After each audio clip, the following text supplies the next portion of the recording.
Right. Good morning, everyone. Thanks for joining in. Today, we're going to go over some various violations that you may not even know are very serious, but maybe you've done them in the past and just didn't really think much of it. But we're going to go over a few of those. Some risk management and best practices for avoiding post-closing claims. Post-closing claims are annoying, nobody wants loose ends after we close a deal. So a lot of that stems from just not handling the transaction as proactively as possible during the transaction, or a lot of it can actually be addressed in the offer process itself if you're really covering all the bases, really. A lot of post-closing claims I see have to deal with um, a lot of failure to disclose things. Sometimes it has to do with move outs from, uh, seller and possessions. That's not quite as common, um, but I see them in a lot of different scenarios, and they can really be annoying. We close a deal, we want to be done, we want to be moving on to the next thing. We don't want to be, you know, handling post-closing claims and complaints and things like that. So we'll talk a little bit about that. We'll see how far we get. I think I made the presentation a little long, so we may do a part two next week. We'll see how much I can get covered today. So let me go ahead and get started. So if you have questions or anything or scenarios that maybe you're in or have seen and or we're part of, go ahead and throw them in the chat, and we can discuss some of those as well. Everything I'm going to talk about today, I'm not an attorney. We're not this isn't legal advice or anything like that, but I've seen and been through a lot of transactions and handled a lot of different scenarios and complaints and things like that. So a lot of these are suggestions. They're also from Car Legal and things like that. So hopefully you find this valuable. So um, this one is probably more common than you would think out there, where maybe um, you're talking to a seller and they're like, oh, well, put the feelers out there and this and that. And that's, marketing or advertising a property without a listing agreement. Um, Maybe you threw it up on Facebook or something like that, and you do not have a listing agreement in place. Well, how serious of a violation is this? And the reasons that we generally see this are the agent or broker is expecting the seller or landlord to sign a listing imminently and wants to get started with the marketing early. I'd say that's probably the most common. The agent or broker has some sort of permission or agreement with the seller to market the property in order to test the waters of the marketplace. Um, so if you are considering marketing or advertising a property without a listing agreement, even if you have intentions of securing one in the future, here's what you need to know about that. What is the potential legal issues that may be involved with marketing a property when I don't have a listing agreement? So the DRE may consider this conduct to be in violation of several sections of the state's real estate law. So this isn't not only just MLS stuff, this is actual California law that you might be violating here. Specifically, the DRE has explained that California Business and Professions Code, sections 17500, 10140, and 10176 stand opposed to this conduct. So Business and Professions Code 17500 applies to false advertising. And to summarize that, it's a lengthy code, but it's unlawful to advertise services or otherwise induce the public to enter in any obligation by any means that are in any way untrue or misleading. Any violation of this section is a misdemeanor, punishable by jail time up to 6 months, a fine of up to 2,500, or both. So, if DRE came across a Facebook post or something like that you had up there, and you didn't have a listing agreement in place, you might be violating this, and they could take this very seriously. There's just one of them. When marketing a property, unless you state very carefully the specific arrangement, a consumer could reasonably understand that you have a sufficient relationship to the property to confer upon you the rights and responsibilities of agency or similar authority. Plainly, consumers will probably think you are the listing agent. If consumers are led to such a belief and act upon that belief, then you have misled them. While there are certainly situations that might not fall within the scope of this law, it is generally applicable. Section 10-140, also lengthy, but we condense that down. Any real estate licensee involved in false advertising related to real estate, either as to a sale or lease of property or services related thereto, is guilty of a public offense punishable by jail time of up to 1 year or a fine of up to $1,000 or both. The licensee must stand trial before the real estate commissioner for a suspension or revocation of his or her license. This section is notable in that it includes loss of license as a possible consequence. Further, there is language in the code that makes it applicable not just to intentional knowing violations, but also to negligent conduct as well. So you can see that this really could head down a bad path for something as simple as your neighbor saying, hey, I'm thinking about selling my house. You think you can maybe find a buyer for it, and then I'll list with you. And you start marketing the property without this listing agreement, this could actually be a very serious violation for you. So you want to stay away from doing that. Business and Professions Code Section 10-176 further addresses licensee misconduct of this type and adds the following actions, among others, that the DRE can investigate that can lead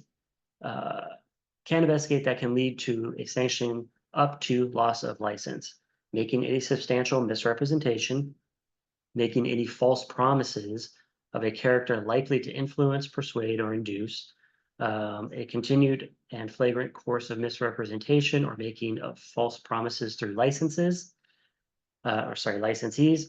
any other conduct which constitutes fraud or dishonest dealing. So this is actually something that I think a lot of real estate agents take somewhat lightly because we're all trying to do business out there, but it's actually a very serious violation.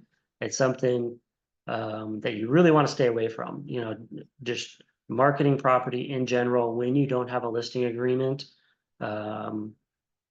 is a serious offense in the eyes of the DRE and California state law. Advertising on social media. So advertising is the promotion of a specific listing via any distribution method or media type. In a social media context, examples would include, but not limited to, a link on a page or feed which leads to a site or platform displaying the listing info, a video or photos of the listing uploaded, posted to a social media platform, user-created content including information about a listing uploaded, posted to social media platforms. So does this include social media posts that disappear from the feed or timeline? This would maybe be like a Snapchat or Instagram stories or something like that. Your MLS compliance department must be able to access the social media post. So what they're kind of saying there is if you're posting stuff in a story or maybe on Snapchat or something like that, where it cannot be found by the MLS compliance department, you could be in a violation. Posting another agent's listing on any private or invitation-only platform, such as Snapchat, Instagram, or private Facebook group, still requires specific written permission of the listing broker, as they are not allowed under the IDX rules. So let's get into advertising another agent's listing on social media, because this is something that's not uncommon and it's not a violation to do so if you do it properly. So this is permissible only if you have obtained the listing broker's written permission to advertise the property before you post, and you're not presenting the information in a way that is misleading. There are two ways to obtain a broker's permission to advertise their listing in a social media context. The first is to get permission expressly, directly from the broker via written communication. Always have to give credit to the listing broker in your advertising. So yes, you can put your contact information and designation in there, but you also have to give credit to the listing broker, listing office, things like that. The other way is to use a compliant IDX feed as the source of your social media post. I've gone over IDX in the past, but essentially IDX is the MLS search function on a real estate agent's or broker's website. So like our company website has an IDX feed from actually multiple MLSs, and you could take a link from there and post it to social media, and that would be compliant. So for example, if you were to post a link on your social media feed that leads back to your broker's IDX site, you would be acting with the permission of the listing broker. So this is from CRMLS, this rule, but most MLSs follow the same model. I actually don't know any that don't. There might be some out there when it comes to IDX feed, but listing brokers give their permission that their listings may be included in the MLS's IDX feed, including use for social media posts. So that's part of the agreement for being a part of that MLS, is they are agreeing to allow IDX links to be posted. Now, something I covered a while back on IDX was if that broker said, I don't want my listings to be posted through IDX on other agents' websites and things like that, then actually they couldn't do it either. So it's a two-way street. So most brokers that I know of, they don't challenge this rule and say, I don't want my stuff posted out there. I'm sure there's some out there somewhere, but most of the time everybody just kind of lets it roll. So and in that case, you probably wouldn't even see it in there as available to post. What you may not do is a screenshot or copy a photo into your social media platform and then draft your own post content. The social media post must be created using a link that will take the consumer back to the IDX website from which the post was linked. So yes, you can do it. Give credit to the listing agent and use IDX. And I see some of you out there posting like a link from Redfin or Zillow or something like that. I really, really discourage that, because all you're doing is sending your audience and your clients over to a website that sells leads to other realtors. So if you see a cool listing come up, or maybe you had permission or something to market that particular listing and you post the Zillow link up, all you're doing is dragging your traffic away and giving it to Zillow. You really want to not do that. That's not a compliance thing. That's just a marketing thing. You're literally telling your clients, hey, go to these other websites and get in front of these other realtors that are paying for that traffic. So don't do that either. Misleading and or false advertising or representations. So in large part, Rule 12.2, again from CRMLS, is concerned with misrepresentations as to the advertising agent's relationship to the property. Specifically, any advertisement that makes it look as though the advertising agent is the listing agent will be considered a violation. Again, you must give credit to the listing broker in your advertising, and I strongly encourage you to use an IDX link. This type of misrepresentation is one of the most common problems with social media advertisements and should be carefully guarded against. Let me just see here real quick.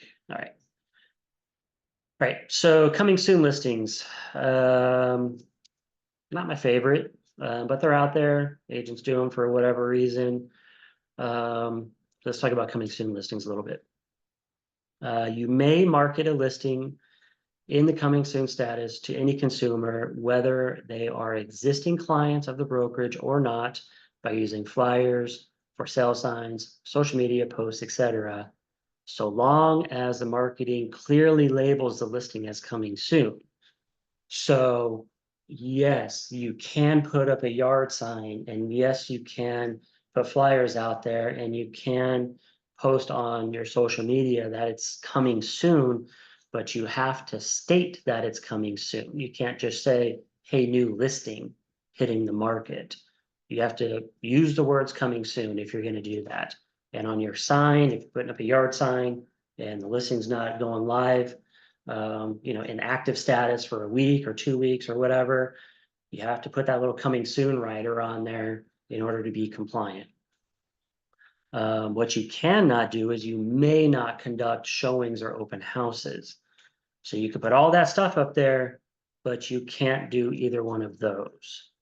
Marketing and advertising include, but are not limited to, any information about the property or its availability for sale displayed on signs, websites, social media, brokerage or franchise operated websites, communications, either verbal or written, multi-brokerage or franchise listing sharing networks, those are out there, flyers or written material, applications available to the public, open houses or showings, which you may not do when the home is in coming soon status.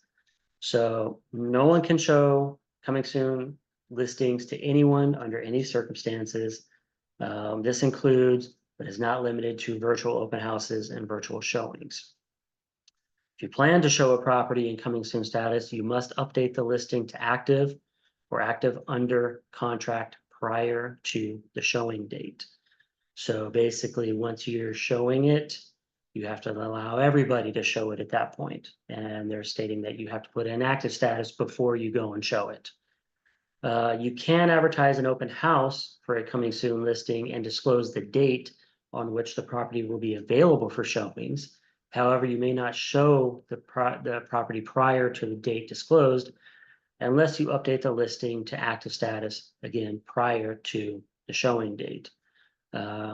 You have to remember that MLS tracks everything that we do in MLS. So should a complaint arise, probably stemming from a fellow realtor out there, that maybe they didn't get a fair shot, you showed the property and then didn't allow them to see it as well, would be an example of a complaint. The MLS can go in there and say, okay, well, you didn't change it to active status until, 9/17, and you showed it over the weekend on 9/16. And so that would be a violation. And it would just take, the other agent to make that complaint. So be careful with your coming soon listings. Yes, you can market them. You can do the whole shebang, just no showings, no open houses, or you have to make it active prior. I'm including a link here for common violations that do not require warning. We could take a look at those real quick if you want. I do have the page pulled up. So this is from CRMLS, and I chose CRMLS because they have a lot of coverage in California. But again, a lot of MLSs have very similar practices. And so these are basically instant fines. So you can see that some of these are really hefty. Failure to input listing in MLS or register the property. That could be anywhere from 500 to 2,500. All listings must be entered in MLS or registered in the MLS within 2 days of the effective list date. After 2 days have passed, there is no way to correct the violation. Failure to update, change listing information. We have some kind of smaller fines here. Failure to obtain seller's authorization to list in the MLS, $1,500 fine.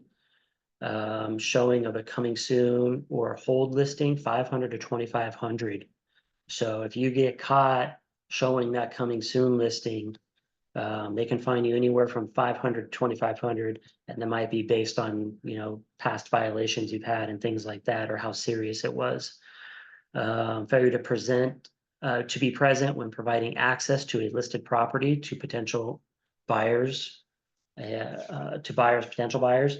So that would be, hey, the listing is on combo box, and you tell your buyer to just go ahead and go check it out. Here's the combo. That's a big fine, $1,500. And they might even suspend your MLS access. So don't do that kind of stuff. These are also, some pretty big fines, and these are automatic. These are no warning. If you do it, you're getting the fine. And to get out of the fine is slim to none chances. Unauthorized reproduction of display in media. So we've actually had a couple agents catch this fine where they used the previous agent's MLS photos. You definitely don't ever want to do that. In one of the cases, they actually got this reversed because the photos were actually the seller's photos that they had provided to the agent, both agents, both times. So I believe they got that one reduced or waived, but you always use your own photos. And if you have a seller saying, hey, I have photos, they're trying to save, they're grinding me down on commission or something. And they're like, well, what if I give you my own photos? And you need to know where those photos came from, who took those photos, and do they have a right to send them to you for use in the MLS? Because you could be the one catching that fine, so they're not going to find the seller, they're going to find you. Use of media without prior written authorization, that's 1,500. Unauthorized advertisement of listing of another broker. We just went over that. So be sure to get that in writing. That's a $1,500 fine, automatic fine. Unauthorized use of MLS information, unauthorized distribution of MLS information and passcodes.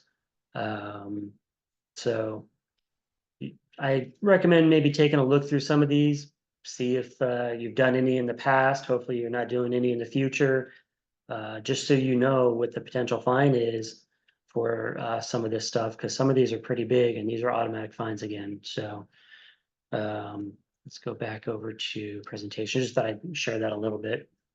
I recommend also going to your MLS's Q&A page, compliance page, they all have them in different sections, and see what the fines are, and see what the violations are, and make sure that you're compliant all the way through. Okay, so a little bit of risk management. So here's some common mistakes agents make out of haste because they made a mistake and want to save face, or just a general desire to take shortcuts that leave them and their clients vulnerable to a post-closing claim. I mean, we've all heard get it in writing, but we're probably all guilty of it where, you're having the conversation, you're like, okay, like I feel like I can trust what this person is saying, and you don't get that conversation in writing and agreed to. That can happen quite a bit, and it leads to post-closing claims. So it's essential to get all important information in writing to avoid he said, she said situations in a court of law trying to argue that you acted appropriately. All offers and acceptances, contract amendments and addendums, personal property items that have been agreed upon to convey, directions from your clients and other information need to be in writing and signed by each party themselves. For personal property items, barbecues, swing sets, vases, pots, all that stuff, couches that are going to be left behind. It's best to write down all the items that are to convey with a short description if needed, blue plastic plant pots on the patio, 4 red bar stools in the kitchen, etc. And have both parties sign the document to acknowledge. we had a scenario come up recently where they're like, well, they're leaving a lot of stuff. Do I have to list it all? Well, maybe you want to go in a reverse on that and state what is being excluded from conveying. So maybe the homeowner is leaving everything except for, personal items such as their clothing and bed sheets or something like that. Maybe it's easier to state what the exclusions will be onto what is being left in the home. That's another way to approach it if there's a lot of items. To take a step further, pictures of the items attached to the document will help ensure clarity if a disagreement or dispute arises about which items were agreed upon to convey. If you discuss a SIP, a seller in possession, get it in writing while negotiating the price and terms. Spell out the length, the amount of per diem, as well as if there will be a deposit held. And the deposit held is where I see probably the most post-closing disputes, or right before closing, actually, not even post-closing, where everybody's agreed that the seller can stay in the home for 7 days free of charge, no per diem. Okay, we've all agreed to that. It's in the counter offer, but there's no SIP. And then it's getting to the closing date and the buyers are like, well, what if they start kind of freaking out? Well, what if they don't leave? Or what if they leave the place in a bad condition, or all these things? And all of a sudden now they want a deposit.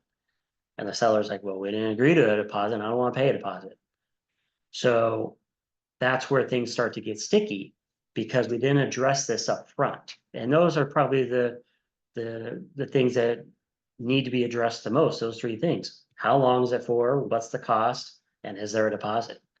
If you're covering those, you're probably not going to have a post-closing or even just a snag to getting to closing with an SIP. So be sure you address that stuff in the beginning with the SIP. Just don't put it in a counteroffer that, oh, seller can stay in the property for 5 days and then that's it, because there's going to be questions later. If you happen to discuss something important with your client or the co-op agent over the phone or via video chat, follow up shortly with a recap of the conversation to ensure there's a written record. This is an important follow-up method to avoid memory lapses or word twisting. Additionally, if you send a recap following the conversation and the other party does not reply with clarifications or rebuttals, it can be deemed in a court of law that the other party was in agreement with the statements made in the recap. So you have the conversation and you talk about some points, make some notes of it as you're talking about the points, send a follow-up email and just say, hey, per our conversation, this is what we talked about, this, and list them out, email it over, and make sure it goes to the designated email address that's on the RPA or the listing agreement. And if they're just like received or okay, great, thanks, or something like that, then it's deemed that they're in agreement with what you just said, if they don't rebut anything that you said there. So now you have a paper trail. So keep that in mind when you're talking verbally through negotiations and things like that. I see this happen from time to time, signing of documents during a divorce or when someone is sick. We had a shortcut example that led to a contract cancellation. Spouses should not sign for each other, but is especially crucial in a divorce sale. Each owner should sign their own documents through their own email account or in person. So when you're running your stuff through DocuSign or whatever signing service you're using, and one of the owners says, oh, just send both of them to my email, don't do that, because you can't be sure that the other party is actually receiving and agreeing to what you're saying and signing. So get a separate email address for each of them and have each of them sign the documents that you're sending them through those separate email accounts. When you have knowledge of a divorce or when someone isn't able to sign due to being sick, Do not send documents to the spouse's account for signing or have the spouse sign on their behalf. And we had a listing actually canceled because of that, where the wife was sick, she had the flu, whatever, and the agent sent the document to the husband for both of them to sign, and basically made it voidable. And the wife, it was a separation. They weren't getting a divorce, but there was a lot going on there. And we had to cancel the listing because the wife was in disagreement. And she started saying that she didn't sign the documents. And after I kind of dug into it a little bit, that's what happened. And so we had to cancel that listing. So and they had a valid reason. So don't do that. Have each party sign their own. You can never assume all owners are in agreement with everything that is happening, or that they won't use this above scenario to try and back out of an agreement, purchase or listing or lease or anything. Failure to disclose. This one gets a little tricky sometimes, but most real estate lawsuits arise because of a failure to disclose. As the real estate professionals, we must disclose anything about the property that could affect its value and desirability, and advise our clients to do the same. This is part of what our Avid is for. Because if we see any material facts that we should be bringing to attention, that's what we're doing through that Avid. Honesty is truly the best policy in this case, obviously, even if the disclosure may affect the sale price or commission. When completing disclosures, I always tell my clients the state of California wants the buyer to know everything you know about this house. I don't care how far back it was, if it was 15 years ago and you were living here and you had a water leak, you need to disclose that. It doesn't, there is no limitation. The state of California doesn't give a limitation on, oh, well, if it happened past 5 years ago, you don't have to put it on the TDS. That's not true. If they know about it, they want the buyer to know about it. State of California does. So again, if you know it, you must disclose it. If you're questioning if it should be disclosed, you should disclose it. You never know what the neighbor is going to say to the new owner post-closing, so be sure the seller discloses properly. And I have a story about that where I took a listing. The home was maybe 4 years old. It was a fairly new home. And I sold that house. They had disclosed nothing was wrong with it. They're like, no, it's only a couple years old and everything's perfect, right? And the neighbor right next door calls me up a month later and says, hey, you sold their house over there. I want to sell mine too. I go over there, I'm at the listing appointment, and the new buyer has already moved into the house next door. And we're kind of chit-chatting about that. And they're like, oh yeah, did they tell you about that huge leak they had after they had moved in? And I was like, no, they didn't say anything about a leak. They're like, oh yeah, the upstairs bathroom flooded the entire living room underneath. The whole roof caved in. They had to have the builder, it was still under warranty. The builder came out and fixed everything. But yeah, they had a huge leak there. And I was like, wow, that's a little scary actually, because you're already talking to the new neighbor, and that's all it would take for a claim to come up, is the neighbor next door saying something to the new buyer, and the buyer going, I had no idea about that. That wasn't disclosed to me. And boom, now you got a post-closing claim, and probably a valid one.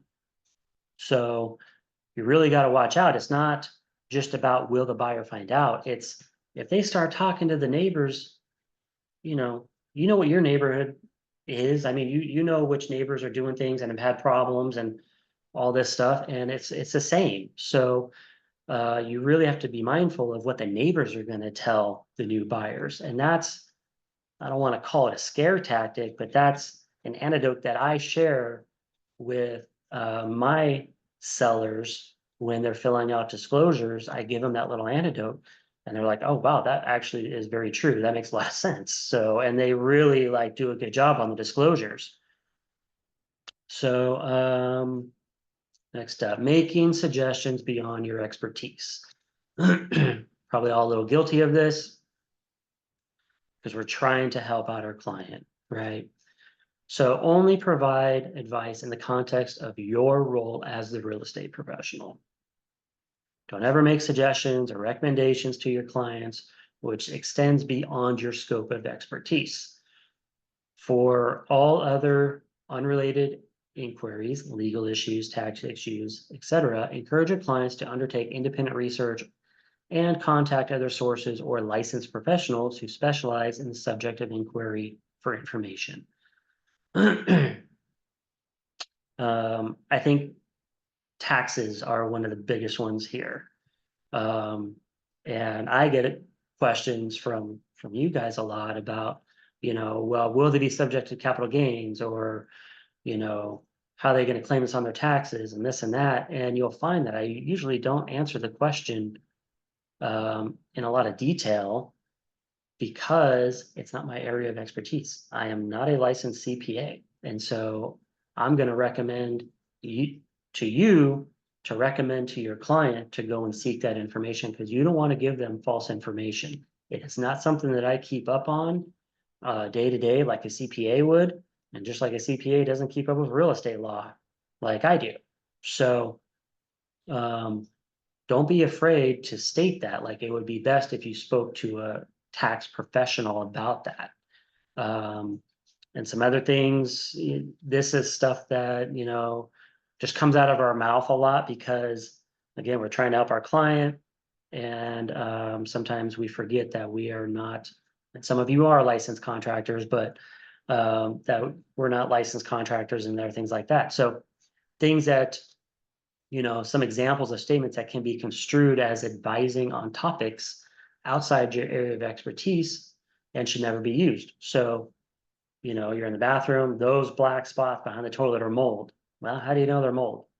If you've been in the business a while, you know they're mold, right? But we shouldn't say that. Instead, say something like, during my visual inspection, I noticed some discoloration on the wall behind the toilet. I advise you to seek further evaluation from a licensed professional. That crack in the stucco is probably caused from the house settling. Instead, say something like, during my visual inspection, I noticed some cracks in the stucco. I advise you to seek further evaluation, yada, yada. That open space behind the yard looks unbuildable, so your view will never go away. Instead, say something like, you should check with the city to verify zoning and buildability to ensure this view will be preserved while you live in the home. I had an example of that actually on a piece of land that I was selling, and it had thought to have been that there was an easement going through it to what looked to be BLM behind it, or it wasn't even BLM, it was preservation space. And it took a lot of digging in, and attorneys involved to really confirm that land behind this piece of land that my client was buying could not be built on, because it was deemed as preserved land. So they kept asking me about it. I said, you really need to get an attorney and go down to the city and talk to them about this, because I can't guarantee that that won't ever happen. And this easement runs right where you want to put your house. So post-tension slabs never crack.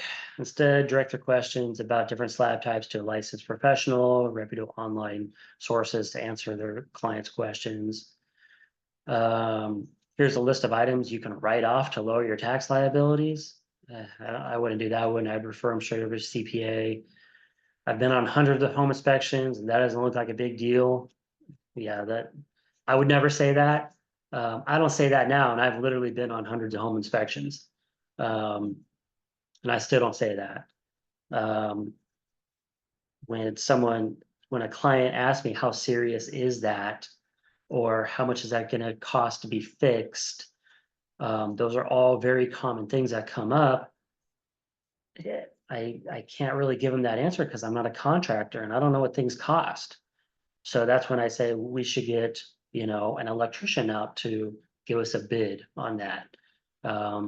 And when you get that bid, that actually helps with your negotiation efforts. When you go for your request for repairs, it gives you more validity to the amount of credit you're asking for.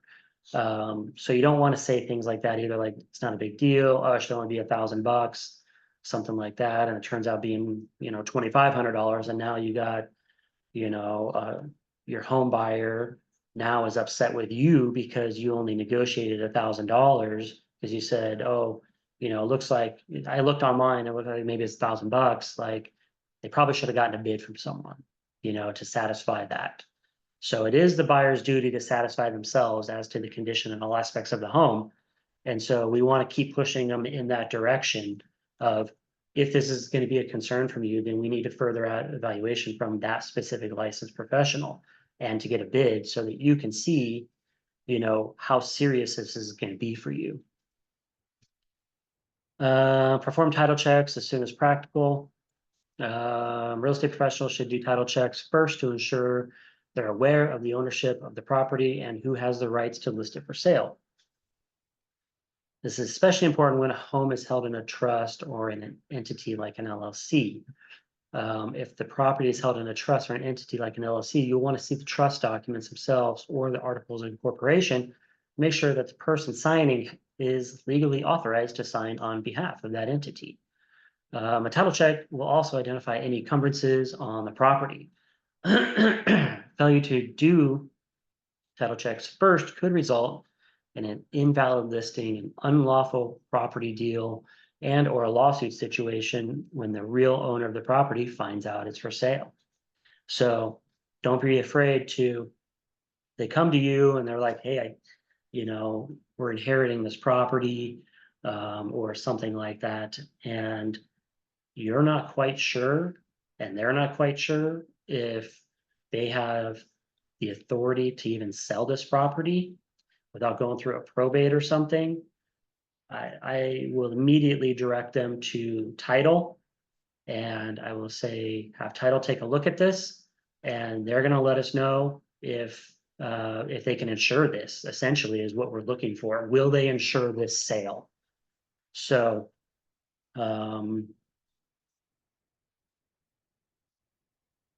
next up, so the question came in, where can we hear this recording? So in our back office, riserealtyoffice.com. The replay will be posted there, also in the Rise Realty Facebook group, the private Facebook group. And I also throw them on our YouTube channel, Rise Realty CA, so you can watch them on any one of those. Client communications. So we're all busy, not just with the clients, but with life. You may be juggling multiple clients and several properties at once, while also trying to run a thriving business. Sometimes communication with clients can be put on the back burner or forgotten about altogether. Remember that strong relationships are essential in real estate to avoid not only bad reviews, but any post-closing claims. Keep up communication is an essential part of running a successful real estate business and can also help you from having disgruntled clients who may be inclined to sue you in the future. You want your sale process to go as good as possible. And keeping in communication with your clients, essentially staying on their good side can help reduce post-closing claims as well. I mean, if they just have a horrible sale experience, and part of that is because you weren't keeping up communication with them, or they felt out of the loop the whole time, then they may be looking for stuff post-closing. And, they're moving in, it didn't go that well, and now they're still upset, and they are gonna go remodel the bathroom, and they find some mold, behind the wall that nobody would have known about because it's behind the wall, but now we're turning it into a post-closing claim because they're still pissed off from the purchase process itself, and now everybody's getting letters now. So it's keeping up, your professionalism, but it's also to help avoid post-closing claims and disgruntled clients. So keep up your communications. Educating clients on potential wire fraud situations. We've had, I don't want to call them close calls, but I have seen fraudulent emails for wire fraud. So it is a real thing. We've seen the news articles. There's even cases where agents have been scammed out of the commissions too. So there have been several cases where clients have been tricked via very convincing emails to pay large sums of deposits for properties, only to discover the money has gone to a scammer instead. You're not getting that money back. To avoid this situation, be clear with your clients about the transaction process and ensure they're aware of potential phishing and wire fraud scams. It's not necessarily your email that is the concern. It's your client's email.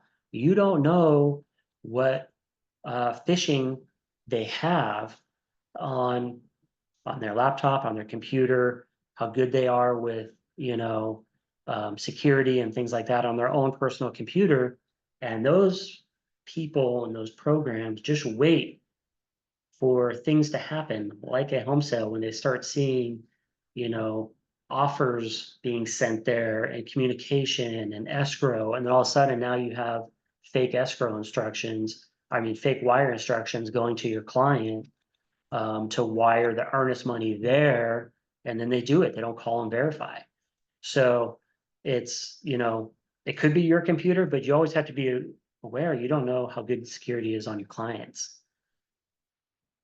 There's a visual. If you want to take a look at it later, I'll put this PDF in the recording in the Facebook group. But basically, be vigilant.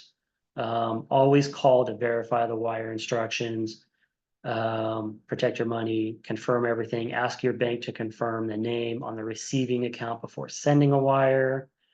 What to do if you've been targeted. Call your bank and ask them to issue a recall notice for your wire. It might be too late, but maybe not. File a complaint here at ic3.gov. Report the crime to your local FBI office. Looks like we're gonna end right about on time. So completing disclosures properly. This is something we see every single day. We're not just nitpicking you on the notes that we put in paperless pipeline about your files. This is about completing things properly and under the scrutiny of the DRE, because when they come to do audits, this is what they're looking for. Are these disclosures and such complete? And so let's talk about what is complete. We see a lot of shortcuts and general laziness in this business from agents when it comes to having disclosures filled out properly and completely.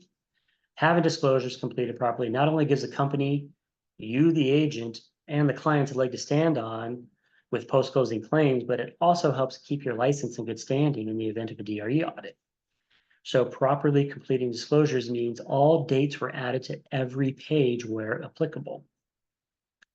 All sections of the disclosures are completed and explanations are provided as needed. So we're talking about TDS, SPQ, the solar, SOLAR. If there's a yes box checked, it has to have an explanation. Take extra space if you need. Just don't try and shorten your response to fit into those lines. Like, detail it out as much as you need and use that text overflow addendum. All sections with writing are legible. That's why I usually recommend, like when you do your Avid, and I do the same thing. I'll take a blank Avid with me and I'll make all my notes on the Avid. And then when I go home, I have it typed up.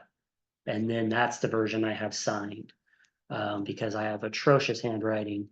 And so if I was to hand that to somebody, it would not be legible very well. And there might be a lot of questions and uncertainty as to what I wrote on my Avid. So, try and have things typed out if possible. All parties have signed themselves where indicated. All pages have initials where indicated. All agents have signed themselves where indicated, if applicable. If a date is missing on a page, it's not properly filled out. If one party's initial is missing from a page, it's not properly filled out. If there's a text overflow addendum attached and the TOA is missing signatures or dates, it's not properly filled out. This is not our rules. This is DRE rules. So when we are, you know, in a sense, nitpicking you about a document because it's missing a date or a signature or an initial or any of the above, it's because it's not properly filled out until it's 100% complete. So additionally, incomplete disclosures could make your transaction ineligible for E&O coverage if a claim arises. And you don't want to give the insurer, any insurer, your home insurance, your car insurance, anything. You don't want to give any of them a reason to deny a claim that they have in their policy. They all have their stipulations on how and when they will cover you. And one of the stipulations for most E&O coverage that I know of, whether it's with this company or any other company, is if the documents are not completed properly, they may choose to not cover that particular transaction. So make sure that you're fully covered by, taking that extra couple minutes to make sure all of your documents are completed properly. And lastly, use the most up-to-date forms we're given. They are up to date for a reason. CAR, they give us updated new forms and revised forms, usually twice a year. This year we got 3 drops, which was just phenomenal. So they're doing that because they're constantly revising these forms because of lawsuits that are happening in the industry and certain things like that. So they're adding clauses in, they're making adjustments to the language and things like that. So you want to make sure you're always using the most up-to-date version of the form that you're using. And we have a lot of forms of disclosures in California, and we all know the paperwork is the most tedious part of the transaction, but it's also the most important. So all the disclosures and advisories were created for a reason, to help mitigate risk for all parties. And that's really what they're for. Just because a form isn't a statutory requirement or required doesn't mean it doesn't serve a purpose or shouldn't be completed. Always use the most up-to-date CAR forms. Using outdated forms or forms that are not CAR forms to substitute a CAR form could make your transaction ineligible for E&O coverage if a claim arises. And again, that's not just our E&O. We have a very good E&O policy here through CRES. This is everywhere. So don't give them a reason to not cover your transaction. You'll even see on our checklist inside Paperless Pipeline, there's a couple things in there that are like broker advised. And one of them that I get pushback on quite a bit, actually, is the Megan's Law, the DPD. And, the pushback is, oh, well, it's in the RPA. We don't need to sign this. This is usually either what, our agent says, or the agent on the other side says, oh, my brokerage doesn't require that. We're not going to sign it.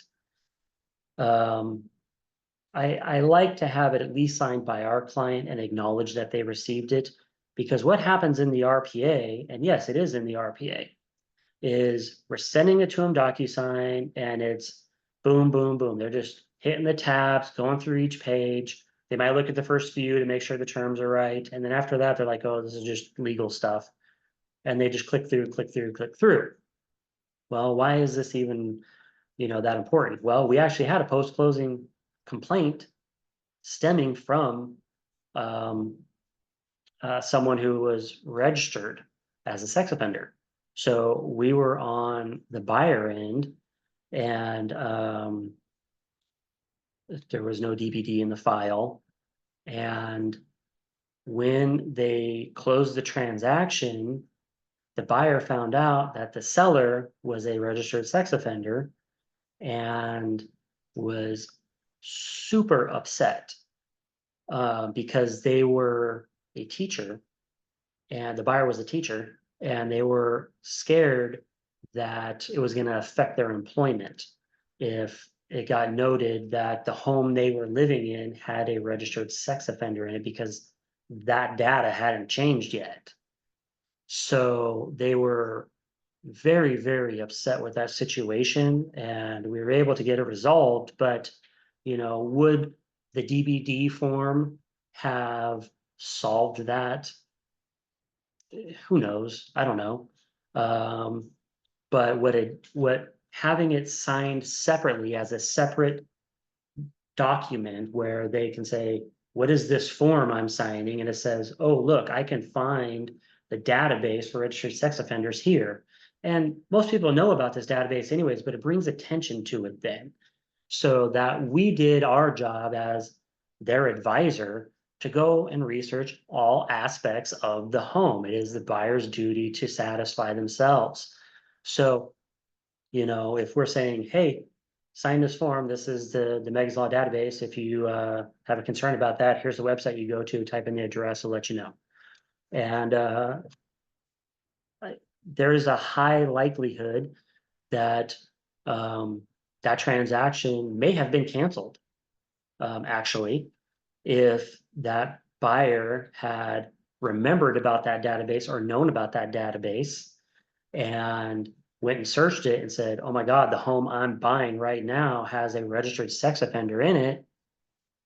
I, I don't, who knows what would have happened? They may have canceled it. They may have needed more information. They may have, needed to seek the advice of an attorney to say, hey, how do I get this person's name off the property so that I can move in and not have this property registered in this database? Because that's not me. That's the seller. So all these little things, and the reason why the checklists are set up the way they are and the requirements and stuff like that that are in there are generally stemmed from complaints that we've received and scenarios that have come across the desk and things like that. So even when in pipeline, I have the HID form, the 4-year protection, get a home inspection. Okay, well, that's not required on every sale. It is required on FHA and VA, but it's not required for any conventional cash purchase. However, I still include it in my buyer advisories because I can't tell my buyer enough to go and get an inspection. So I send them the HID, I send them the buyer inspection election, and then there's the buyer, the BIA, the buyer investigation advisory built into the RPA itself. So 3 times I have put my client on notice to get inspections, do your due diligence, satisfy yourself with the condition of the home. So yeah, that's why I have the checklist set up that way. Now, obviously, I'm not gonna, if the HID is not in there, I'm not gonna not certify the file unless it was an FHA or VA loan. If it was conventional and you didn't get it, okay.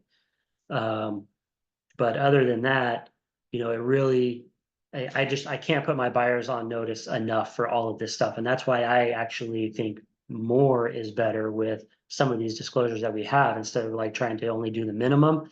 I go a little further because I want to put them on notice for every single little thing as they're going through and bring attention to it as well as they're going through the transaction because I don't like loose ends. I want my transaction to close.